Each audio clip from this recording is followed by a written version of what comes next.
مگر کیسے؟ میں یہ سب سوچ سوچ کر بے چین ہوئی جا رہی تھی۔ مجھے رات بھر نیند نہیں آئی۔ ایک طرف محسن کی موت کا غم جو میرے دل میں پھر سے تازہ ہو گیا، دوسری طرف عالیان سے بچھڑنے کا غم، اور پھر وہ جس نے میں شادی کی اسے کھونے کا ڈر۔ کاش میں محسن کی بات مان لیتی۔ اس نے مجھے لاکھ کہا کہ میں اپنے بچے کے ساتھ ہمیشہ کے لیے اس کے ساتھ چلی جاؤں، مگر میں نے نہ سنی، کیونکہ میں اپنے بچے کو ایک ایسا مستقبل نہیں دینا چاہتی تھی جیسا اس محسن کا، کیونکہ وہ تو ایک...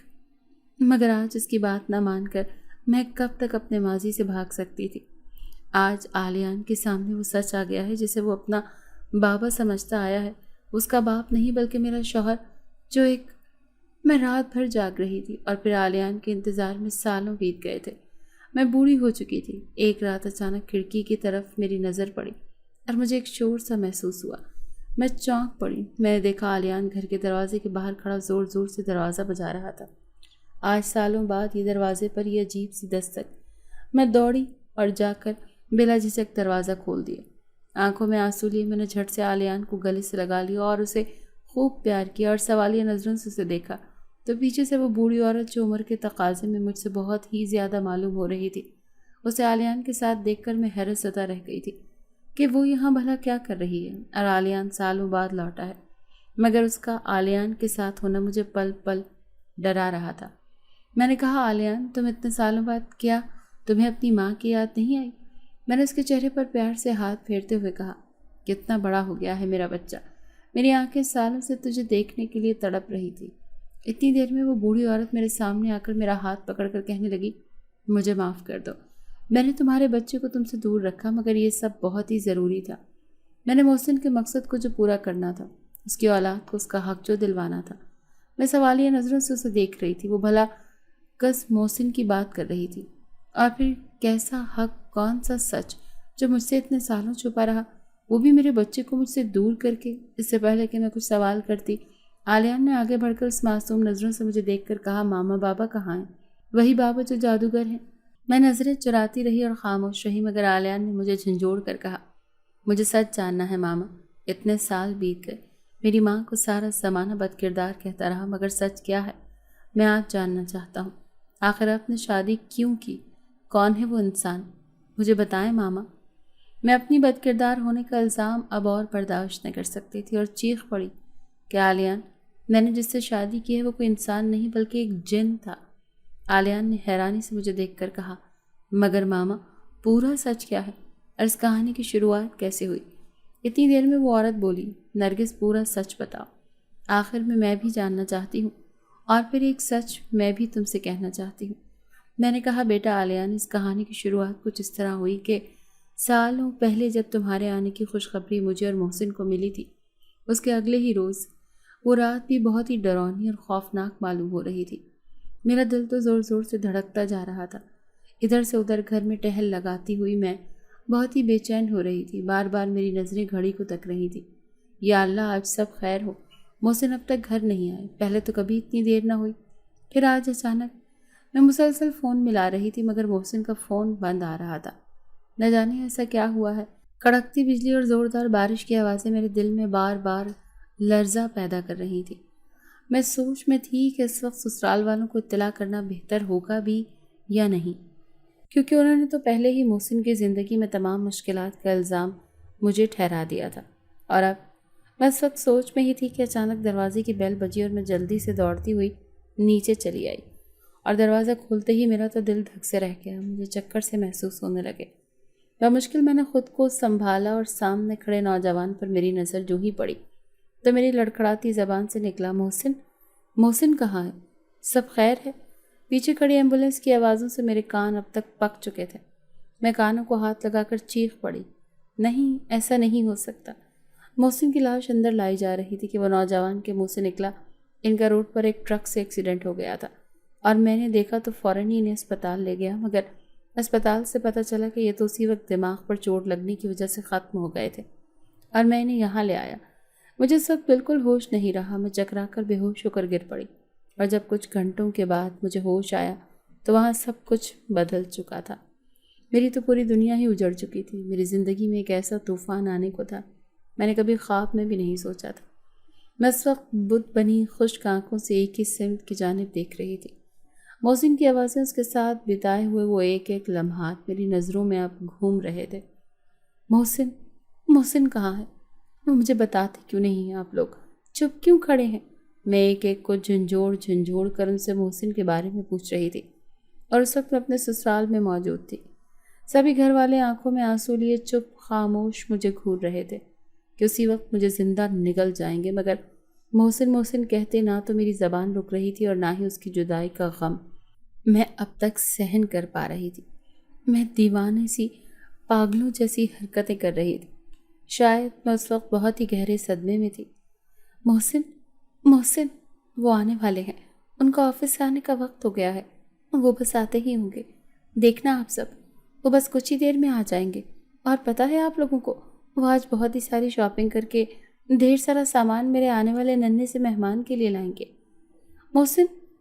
کون سا محسن؟ کھا گئی ہمارے بیٹے کو، اور اب یہ سب ناٹک کر رہی ہے؟ کمبخت، تجھے تو اس گھر میں آتے ہی ہمیں اپنے بیٹے کی زندگی سے نکال دینا چاہیے تھا، مگر تو ہاتھ دھو کر پیچھے جو پڑ گئی تھی۔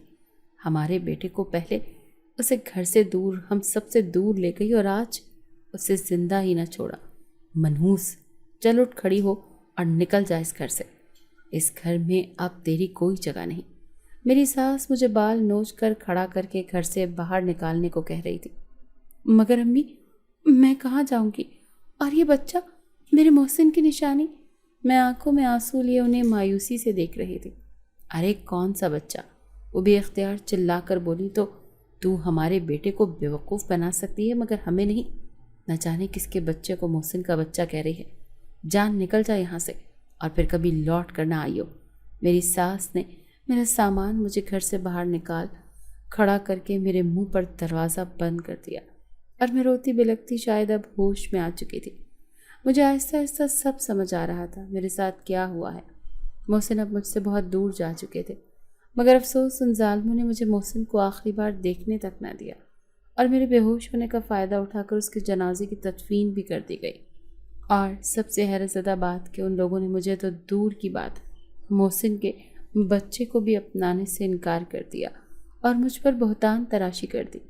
میں اس حالت میں اپنا سامان اٹھائے چل پڑی۔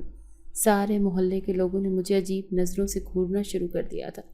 طرح طرح کے طنز مجھ پر کیے گئے۔ کیسی بے غیرت عورت ہے، توبہ توبہ، عدت پوری ہونے کا تو انتظار کر لیتی، شوہر کے مرتے ہی سسرال میں ایک دن بھی گزارنا اسے گوارا نہیں ہوا۔ میں کیا بتاتی کہ میرے اوپر کیا ظلم ڈھائے ہیں میرے سسرال والوں نے۔ پہلے ہی مجھے سارے محلے میں بدنام کر رکھا تھا، اور اب یہ ایک اور الزام۔ میں ایک دور سنسان راستے کی طرف چل پڑی تھی، اور میرے دل میں صرف محسن کی یادیں ہی یادیں بسی ہوئی تھی۔ دھوپ کی شدت میں اضافہ ہو رہا تھا، اور مجھ میں اب اور چلنے کی سکت نہ رہی تھی۔ پیاس کی شدت سے میرا منہ خشک ہونے لگا۔ میں سامنے ایک گھنے درخت کے نیچے جا بیٹھی، کچھ دیر ٹھنڈی چھاؤں میں بیٹھ کر 2 پل آرام کر لوں۔ میں اس وقت محسن کے خیالوں میں گم تھی کہ حیرت سے مجھے جھٹکا لگا جب سامنے ایک شخص نے ہاتھ بڑھا کر پانی کا گلاس میرے آگے کیا۔ یہ لیجئے ٹھنڈا پانی۔ میں آواز سن کر چونک پڑی۔ یہ تو محسن، پر بھلا یہ کیسے؟ میں مسکراتی ہوئی پانی کا گلاس تھامتے ہوئے بولی، محسن تم یہاں؟ وہ یکدم بولا، معاف کیجیے گا، میں محسن نہیں، میں تو ایک راہ چلتا انسان ہوں۔ آپ کو اس حالت میں دیکھا تو بس میں فوراً ہی سٹ پٹائی کہ یہ تو میرا بس وہم تھا، یہ میرا محسن نہیں۔ میں اسے گھورتے ہوئے پہچاننے کی کوشش کر رہی تھی۔ وہ کہنے لگا، پانی تو پی لیں۔ میں نے جلدی جلدی پانی پیا، اور دھیان جو ہی اس شخص سے ہٹا، وہ تو پلک جھپکتے ہی میری آنکھوں سے اوجھل ہو گیا تھا۔ بھلا کون تھا وہ شخص؟ کہاں گیا؟ میں اس کڑی دھوپ میں پیاس سے بے چین ہوئے جا رہی تھی، اور وہ مجھے پانی پلا کر کہاں چلا گیا؟ میں اسی سوچ میں گم تھی اور چلنے کے لیے اٹھ کھڑی ہوئی، مگر اس وقت نہ جانے اپنی منزل کا پتہ تھا، اور نہ ہی اس نئے سفر کے آغاز کی کوئی خبر کہ اب میری زندگی مجھے کہاں لے جائے گی۔ میں اب ایک بیوہ تھی اور بے سہارا تھی۔ راستے میں چلتے چلتے مجھے پھر سے ایک ایسا شخص ملا جو میرا ہمدرد بن کر میرے سامنے آیا۔ اچانک ایک گاڑی میرے آگے آ کر رک گئی۔ میں اس شخص کو ڈھونڈنے لگی تھی جو گاڑی سے اتر کر میرے سامنے آ کھڑا ہوا اور کہنے لگا، پہچانا مجھے؟ میں نے نام میں سر ہلایا تو کہنے لگا، بھابھی آپ یہاں؟ میں حیرانی سے اسے دیکھتی ہی جا رہی تھی۔ اس نے کہا، وہ شایان محسن کا دوست ہے جو اس وقت ملک سے باہر تھا۔ ملک واپس آتے ہی اس نے جو ہی محسن کے مرنے کی خبر سنی، وہ فوراً ہی دوڑا چلا آیا اور اس وقت تو محسن کے گھر ہی جا رہا تھا، مگر راستے میں اس نے جب مجھے اس حالت میں دیکھا تو وہ چونک گیا کہ میں اس وقت یہاں کیسے؟ مجھے تو اس وقت گھر میں عدت میں ہونا چاہیے تھا۔ میں شایان کو پہچان تو نہ سکی تھی، مگر یہ سب سنتے ہی میں زور زور سے رو پڑی کہ محسن کے مرتے ہی اس کے گھر والوں نے مجھے گھر سے باہر نکال دیا اور بے سہارا چھوڑ دیا۔ میں کہاں جاؤں گی؟ میرا یہاں اس دنیا میں کوئی نہیں ہے، صرف محسن ہی تھے جو میرا سب کچھ تھے۔ پلک جھپکتے ہی مجھے سامنے کھڑے اس شخص شایان میں ایک عکس محسن کا دکھائی دیا۔ میں نے خود کو ہوش میں لانے کی کوشش ہی نہیں کی، یہ پھر سے میرا وہم ہے۔ اور شایان میرے آگے چٹکی بجا کر کہا، بھابھی آپ ٹھیک تو ہے نا؟ چلیں آپ میرے ساتھ، اس وقت آپ کی یہ حالت مجھے بالکل مناسب نہیں لگ رہی۔ میں نہ جانے کیسے اس شایان کے ساتھ گاڑی میں بیٹھ گئی اور اس کے ہمراہ چل پڑی۔ راستے بھر شایان مجھے سامنے لگے شیشے سے چھپ چھپ کر بار بار دیکھ رہا تھا۔ میں دوپٹے کا پلو منہ پر اوڑھے بیٹھی تھی۔ مجھے احساس ہو رہا تھا کہ اس وقت بھلے میں سارے محلے کے سامنے در در پھر رہی تھی، مگر اب بھی عدت کے دوران ہی میں محسن کی بیوہ ہوں، اور شاید یہی سوچ کر میں شایان کے ساتھ چل پڑی۔ مگر مجھے کیا خبر تھی کہ راستہ میرے لیے مناسب ثابت ہوگا بھی یا نہیں۔ وہ سارے راستے مجھ سے محسن کی باتیں کر رہا تھا اور میری آنکھوں سے مسلسل آنسو جاری ہونے لگے تھے۔ محسن مجھ سے اچانک اتنی دور چلے جائیں گے میں نے تو کبھی سوچا بھی نہیں تھا۔ بس نہ جانے قدرت نے میرے نصیب میں آگے کیا لکھا تھا۔ کچھ دیر بعد گاڑی ایک بڑے سے بنگلے کے آگے آ کر رک گئی اور شایان گاڑی سے اتر کر فوراً میرا سامان نکال کر کہنے لگا، اندر آئیں بھابھی۔ میں ڈرے سہمے منہ ڈھانپتے اس کے ساتھ اندر چلی آئی اور اس نے مجھے اندر آتے ہی کہا، بھابھی آپ آرام کریں، اس وقت آپ کی حالت ٹھیک نہیں ہے، میں کچھ دیر بعد آپ سے ملتا ہوں، اور بے فکر رہیں، یہاں کوئی نہیں ہے سوائے ملازموں کے، اور یہ میرا ہی اپنا گھر ہے جہاں میں اکیلا تنہا رہتا ہوں۔ میں شایان کے کہنے کے مطابق ایک کمرے میں آرام کے لیے جا لیٹی تھی۔ ملازم میرا سامان اندر لے آیا اور مجھے فوراً ہی نیند سی محسوس ہونے لگی۔ سوچا اس حالت میں کافی تھکن کے باعث مجھے نیند معلوم ہو رہی ہے، میں کچھ دیر آرام کر لوں گی تو بہتر محسوس کروں گی۔ سوچتے ہی میں سو گئی تھی۔ چاروں طرف اندھیرا ہی اندھیرا تھا، بجلی سی کڑکتی آواز اور بارش کی تیزی، میرا دل تو پھٹا جا رہا تھا۔ اس وقت شدید بے چینی سی تھی۔ میں محسن کا انتظار کر رہی تھی اور ادھر محسن کی گاڑی ایک بڑے سے ٹرک سے جا ٹکرائی تھی اور شیشے کے ٹوٹنے کی آوازیں، گاڑی میں ہوا دھماکہ۔ میں چیخ پڑی، محسن! میری آنکھ کھل چکی تھی، میں شدید پسینے سے چور ہو رہی تھی۔ یہ کیسا خواب تھا؟ خواب تھا یا پھر کوئی اور حقیقت؟ یہ تو وہی رات تھی جس رات میں گھر میں محسن کے لوٹنے کا انتظار کر رہی تھی اور محسن کے مرنے کی خبر مجھ تک آ پہنچی، مگر یہ خواب بن کر کیسے میری آنکھوں میں سما گئی؟ اور پھر وہ گاڑی، وہ ٹرک، وہ دھماکہ، وہ ایکسیڈنٹ، میں تو اس وقت وہاں موجود نہ تھی۔ پھر میں نے خواب میں بھلا وہ سب کیسے دیکھا؟ میں ادھر ادھر پانی تلاش کر رہی تھی کہ اچانک محسن پھر سے سامنے سے آ پہنچا اور کہنے لگا، بھابھی یہ رہا پانی، سب خیر تو ہے نا؟ آپ اتنی ڈری ہوئی معلوم ہو رہی ہیں۔ میں آنکھیں پھاڑ پھاڑ کر اسے دیکھ رہی تھی۔ وہ محسن نہیں، وہ تو شایان۔ نہیں، بس کچھ نہیں، میری آنکھ لگ گئی تھی اور محسن کے ساتھ ہوا حادثہ میری نظروں میں۔ ارے بھابھی آپ پریشان نہ ہو، وقت کے ساتھ ساتھ سارے زخم بھر جائیں گے۔ میں جانتا ہوں آپ اب بھی محسن کی موت کے صدمے سے باہر نہیں آئیں، اور ظاہر ہے ابھی کچھ دن پہلے ہی تو محسن اس دنیا سے۔ بہرحال بھابھی آپ آرام کریں، رات بہت ہو گئی ہے، کسی بھی چیز کی ضرورت ہو تو ملازمہ سے کہہ دیجیے گا، میں چلتا ہوں۔ شایان یہ کہہ کر چلا گیا اور میں گھڑی کو دیکھ رہی تھی۔ اس وقت رات کے 3 بجے تھے۔ میں بہت ہی گھبرائی ہوئی اپنے خواب اور محسن کے ساتھ ہونے والے حادثے کے بارے میں سوچ رہی تھی، اور رات کب گزری کچھ پتہ نہیں چلا۔ سویرے ہی دروازے پر زور زور سے دستک ہوئی اور کچھ دیر تک میرے کانوں میں وہی آواز گونجتی رہی۔ بھلا کون ہو سکتا تھا اس وقت سویرے سویرے ہی؟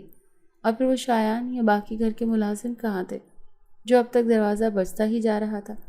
مجھے بہت ہی حیرت ہونے لگی تھی۔ شایان شایان کرتی میں نیچے اتر آئی اور میرے تو ہوش ہی قطع ہونے لگے تھے کہ اس وقت اس پورے بنگلے میں اکیلی تنہا، اور سب لوگ اچانک کہاں غائب ہو گئے تھے۔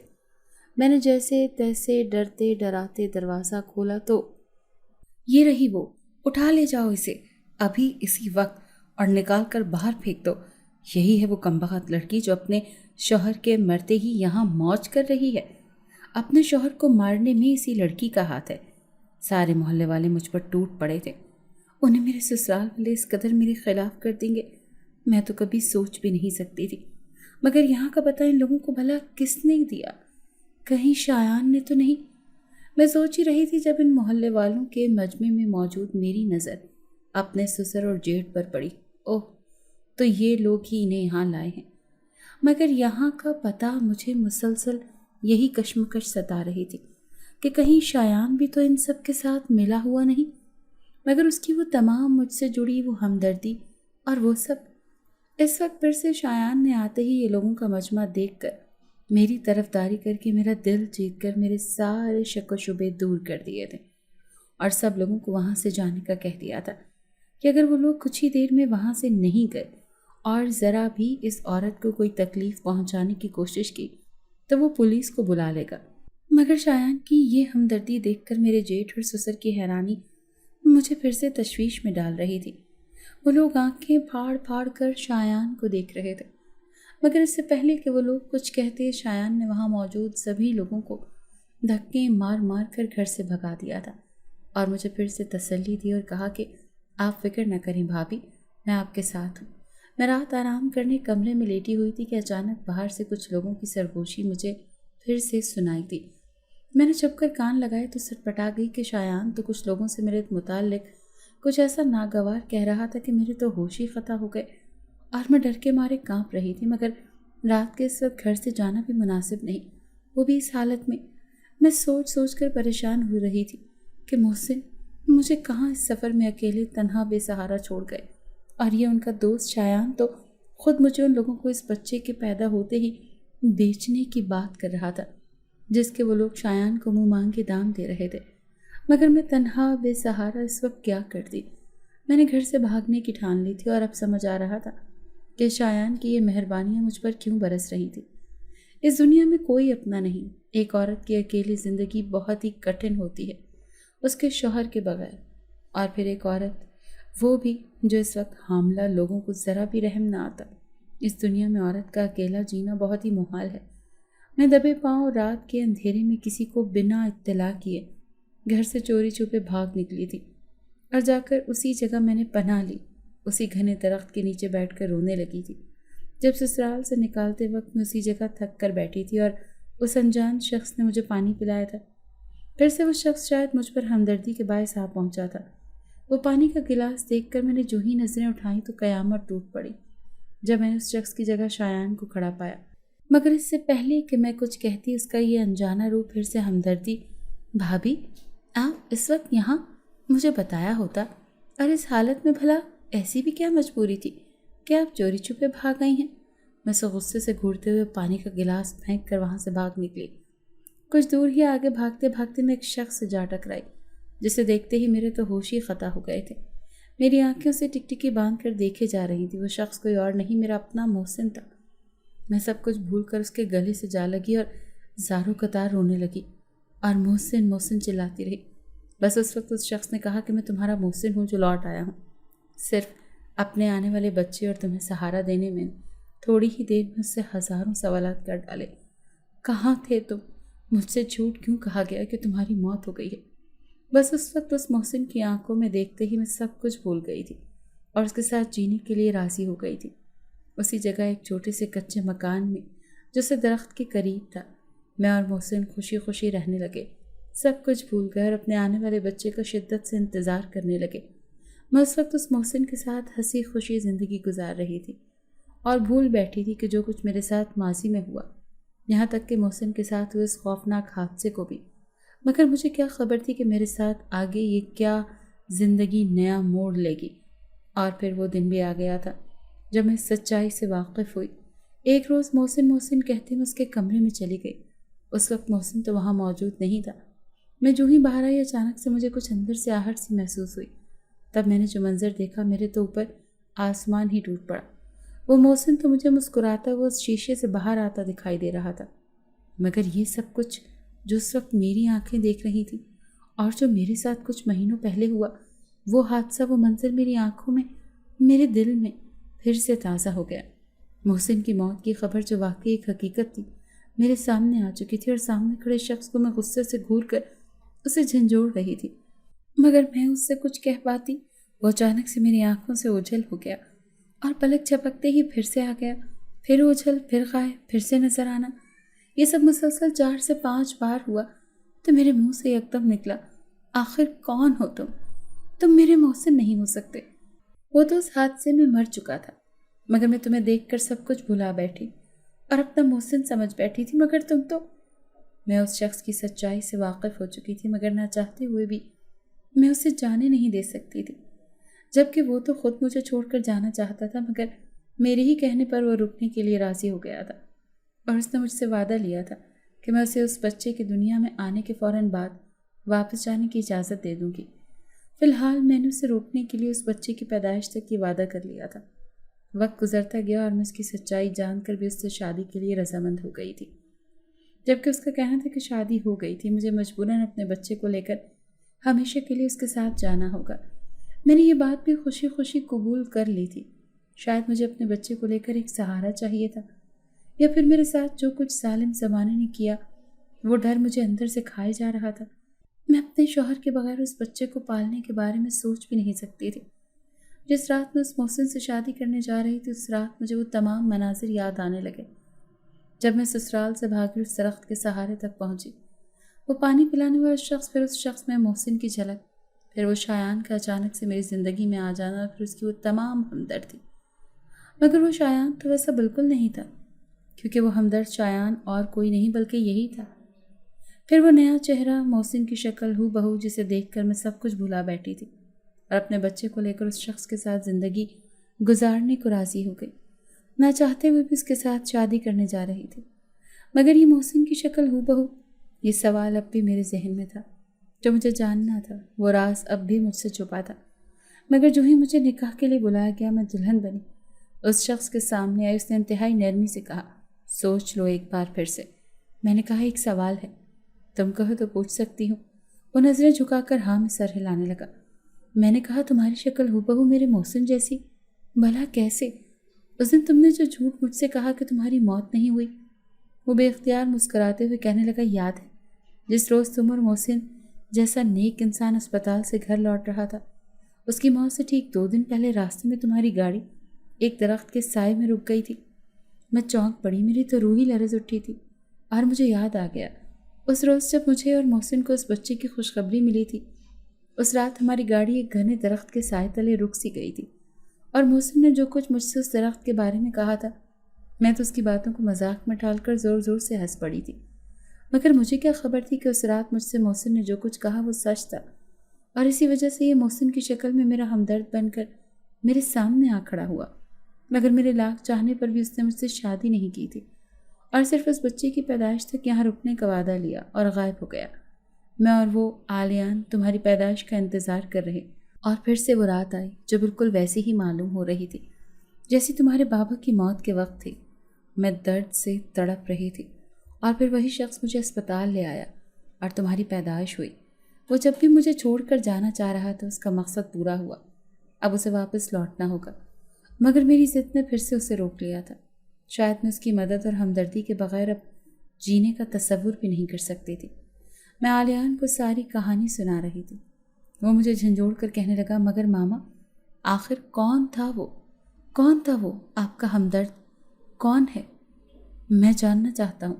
میں چیخ پڑی اور اسے پیار سے کہنے لگی، تمہارے بابا، کوئی جادوگر نہیں، وہ شخص محسن کے چہرے میں ایک جن تھا جس نے بچپن میں تمہیں نام دیا، تمہیں باپ بن کر پالا، اور تمہاری ہر بے جا خواہش کو پورا کیا۔ اور صرف اتنا ہی نہیں، بلکہ جب تم نے اس سے ایک بڑے اور عالی شان گھر کی ضد کی تو وہ مجھے اور تمہیں اپنے ساتھ اپنے جنات کے گھرانے میں ہمیشہ کے لیے لے جانا چاہتے تھے۔ مگر میں ایسا ہرگز نہیں چاہتی تھی۔ میں یہ نہیں چاہتی تھی کہ میری اولاد ایک جنات میں شمار ہو۔ مگر ماما، آپ کا یہ سب جان کر بھی اس جن کو یہاں ہماری دنیا میں اپنی مدد کے لیے بلا وجہ روکے رکھنا، یہ بھی تو جائز نہیں۔ مگر بیٹا، تم نہیں جانتے عالیان میرے ساتھ کیا ہوا تھا۔ عالیان بے اختیار چیخ پڑا، بس ماما، بہت ہوا، اور آپ نے سب کچھ بہت غلط کیا اور صرف اپنا اور میرا فائدہ سوچا، اور بھول گئی جو کچھ بابا نے اس رات گاڑی میں آپ سے کہا تھا۔ میں عالیان کو گھورنے لگی اور سوالیہ نظروں سے اس عورت کو دیکھنے لگی۔ عالیان کے ساتھ وہ عورت اور کوئی نہیں، میرے سسرال کی ایک واحد ہمدرد میری ہی جیٹھانی تھی، جس نے بے اولاد ہونے کے باعث اپنے دیور یعنی میرے شوہر محسن کو چھوٹے پن سے ہی اپنے بچوں جیسا پیار کیا تھا، اور محسن کو پال پوس کر بڑا کیا، اور پھر اس کی ماں سے بھی زیادہ اسے پیار دیا۔ مگر پھر بھی انہوں نے یہ سچ سارے گھرانے والوں سے چھپا کر رکھا اور مجھ سے ہمیشہ ہمدردی کی۔ مگر پھر بھی جب سسرال والوں نے مجھے قبول نہیں کیا اور جب محسن کی موت ہوئی تو مجھے بد کردار ٹھہرا کر گھر سے نکال دیا گیا، تب وہ چپ خاموش رہی اور میرے ساتھ وہی سلوک کیا جو باقی گھر والوں نے۔ مگر آج جس طرح اچانک آلیان کے ساتھ اور ان کا اچانک سے بچپن میں آلیان کو مجھ سے جدا کر دینا، میں یہ سب سوچ رہی تھی کہ میری جیٹھانی کہنے لگی، آدھا سچ تم نے بتایا اور آدھا سچ میں بتا دیتی ہوں۔ میں نے اور آلیان نے جھٹ سے ان کی طرف دیکھا۔ وہ کہنے لگی، محسن ان کا سگا بیٹا نہیں بلکہ ان کا گود لیا ہوا بیٹا تھا، جسے محسن کے دادا یتیم بے سہارا ہونے کی وجہ سے گھر لے آئے تھے۔ اس وقت تمام گھر والوں نے محسن کے دادا کا حکم مانتے ہوئے کچھ نہ کہا، مگر ان کے مرنے کے بعد وہ لوگ ان کی وصیت کے آگے مجبور ہو کر اسے گھر میں رکھنے پر مجبور ہو گئے۔ اور جب محسن نے اپنی پسند کا اظہار ایسی لڑکی سے کیا جو اس کی طرح یتیم اور بے سہارا تھی، جب گھر والوں نے موقع کا فائدہ اٹھا کر اسے اور اس کی بیوی نرگس کو گھر سے نکال دیا اور محسن اور نرگس گھر چھوڑ کر چلے گئے تھے، مگر ایک سچ جو محسن سے جڑا تھا وہ باقی تھا، جو اس رات محسن نے نرگس سے گاڑی میں اسپتال سے لوٹتے وقت کہا تھا۔ یہ سن کر میں اپنی جیٹھانی کو حیرت سے دیکھنے لگی۔ اتنی دیر میں آلیان نے مجھے ہلا کر کہا، ماما کیا ہے وہ راز، مجھے بھی بتائیں۔ بابا نے آپ سے اس رات کیا کہا تھا؟ میں روتے ہوئے بولی، اس رات مذاق سمجھ کر میں نے ہنس کر ٹال دیا تھا، مگر میں نہیں جانتی تھی کہ اس درخت کے سہارے گاڑی رکی تو محسن نے بتایا کہ اس کے دادا اسے بچپن میں یہاں لاتے تھے اور اس درخت پر موجود جنات کے بسیرے سے وہ اچھی طرح سے واقف ہے، ان سے گفتگو کرتے تھے۔ جب محسن بہت ہی معصوم اور ناسمجھ تھا، مگر محسن اس وقت بظاہر اپنے دادا کی گفتگو ان جنات کے ساتھ سنا کرتا تھا۔ دادا کا کہنا تھا کہ وہ جنات سبھی بہت نیک ہیں، اور دادا کی موت کے بعد جب اس جگہ اس درخت کو کاٹ کر اس زمین کو بیچنے کی کوشش کرنے لگے، اس کے گھر والوں نے اس زمین کے منہ مانگے داموں میں بیچنا چاہا، مگر آلیان نے وقت رہتے ہی اس درخت کو کاٹنے سے انکار کر دیا تھا اور ان لوگوں کو روک دیا تھا اور سختی سے اس زمین کو بیچنے پر پابندی عائد کر دی تھی۔ بس اسی روز سے محسن اور اس کے گھر والوں کے بیچ ایک نئی جنگ چھڑ گئی تھی اور ان لوگوں نے محسن کو راستے سے ہٹانے کے لیے بہت سے منصوبے بنائے، مگر محسن نے مجھے بتایا تھا کہ وہ ان جنات کے بسیرے کی جگہ کسی کو بھی ہرگز نہیں دے سکتا۔ وہ بسیرا اجاڑ کر وہ لوگ کبھی خوشحال نہیں رہ پائیں گے۔ اگر یہ بات محسن گھر میں کسی سے بھی کہتا تو وہ لوگ اس کی باتوں پر کبھی یقین نہیں کرتے، پر محسن نے اپنے دل کی بات اس درخت پر جنات کے بسیرے کا ذکر اور دادا سے جڑا وہ راز مجھے بتا دیا تھا، مگر اس وقت میں نے بھی محسن کی باتوں کو نہ سمجھ کر مذاق میں اڑا دیا۔ پر جس دن میں نے گھر والوں کی چالاکیوں کو سمجھنا شروع کیا، ان لوگوں نے خود محسن کو راستے سے ہٹانے کے لیے اس کے ایکسیڈنٹ کا منصوبہ بنایا اور اس کے مرتے ہی تم پر الزامات لگا کر محلے والوں کی نظروں میں تمہیں غلط بد کردار ٹھہرا کر خود کو پاکیزہ اور بیٹے کی موت کے غموں سے چور ہونے کا ثبوت دیا۔ میں نے ٹھان لی تھی کہ ایک نہ ایک دن میں محسن کی اولاد کو اس کا حق دلا کر رہوں گی، اور دادا کی وصیت کے مطابق وہ سب کچھ جو محسن کے نام تھا اس کی اولاد کو دلا کر رہوں گی۔ تب میں نے اس وقت خاموشی کا اظہار کیا اور تم پر گھر سے نکالے جانے کے بعد پوری نظر رکھی۔ جس وقت تم اس درخت تک پہنچی، جس وقت تم ایک بیوہ اور بے سہارا تھیں، تب محسن کی شکل کمائل شخص میں دیکھ کر حیرت زدہ ہوئی اور دنگ رہ گئی تھی، اور جب محسن اس درخت اور محسن کی وہ باتیں یاد آئیں، میں چپ خاموش رہی اور صحیح وقت آنے کا انتظار کرتی رہی۔ مگر آلیان کو آہستہ آہستہ جب میں نے اس شخص کے قریب دیکھا تو میرے دل میں ایک ڈر سا پیدا ہوا۔ میں نے محسن کو تو کھو دیا تھا، مگر اس کی اولاد کو میں ہرگز نہیں کھو سکتی تھی۔ جب میں نے آہستہ آہستہ بہانے سے آلیان سے ملنا جلنا شروع کیا اور اس سے دوستی بنائے رکھی، اور اس طرح میں آلیان سے قریب ہوتی گئی، کیونکہ نرگس کے علاوہ میں ہی تھی جو اس محسن کی شکل کی مائل شخص کو جانتی تھی کہ وہ کوئی انسان نہیں بلکہ ایک جن ہے، جو محسن کی مہربانی کے احسان کو پورا کرنے کے لیے اس کی بیوہ کا سہارا بننے چلا تھا۔ مگر پھر ادھر گھر والوں میں جائیداد اور حصے بٹوارے کو لے کر جھگڑے شروع ہو گئے تھے، اور ان لوگوں نے تمہیں اور تمہاری اولاد کو بہتان لگا کر گھر سے نکال کر ساری دولت سے بالکل ہی دور کر دیا تھا، مگر میں ایسا ہونے نہیں دیتی۔ میں نے اس وقت محسن کی اولاد اس کے بیٹے آلیان کو اپنے ہمراہ ساتھ لے جا کر اسے وہ سب کچھ لوٹا کر جھگڑ کر دلا دیا تھا، اور آج اسے واپس اس کی ماں کے پاس لے آئی ہوں۔ میری جیٹھانی یہ سب کہہ کر میرے آگے ہاتھ جوڑے مجھ سے معافی طلب کر رہی تھی، اور آلیان کی آنکھوں میں آنسو جاری ہونے لگے تھے۔ اس جنات کو لے کر جسے وہ محسن اپنا بابا سمجھتا تھا، میں نے آلیان کو گلے لگا کر اسے خود سے قریب کر لیا اور اپنی جیٹھانی کو معاف کر دیا تھا اور گھر واپس جانے کا سوچ لیا تھا۔ ہم لوگ واپس گھر لوٹ ہی رہے تھے کہ اچانک ہماری گاڑی پھر سے اس درخت کے سائے میں رک گئی تھی۔ جب آلیان اور میری نظر اس درخت پر پڑی تو وہاں سفید لباس میں ملبوس ایک نیک بزرگ نما ہستی ہمیں دیکھ کر مسکرا رہی تھی۔ کچھ پلوں کے لیے ہمیں محسن کا چہرہ اس ہستی میں دکھا اور پھر وہ نظروں سے ہمیشہ کے لیے اوجھل ہو گیا تھا۔ یہ تھی مجھ جیسی بیوہ اور بے سہارا عورت نرگس کی کہانی، جس کی مدد کے لیے ایک نیک جن نے اس سے شادی تک کرنے کی ٹھان لی تھی۔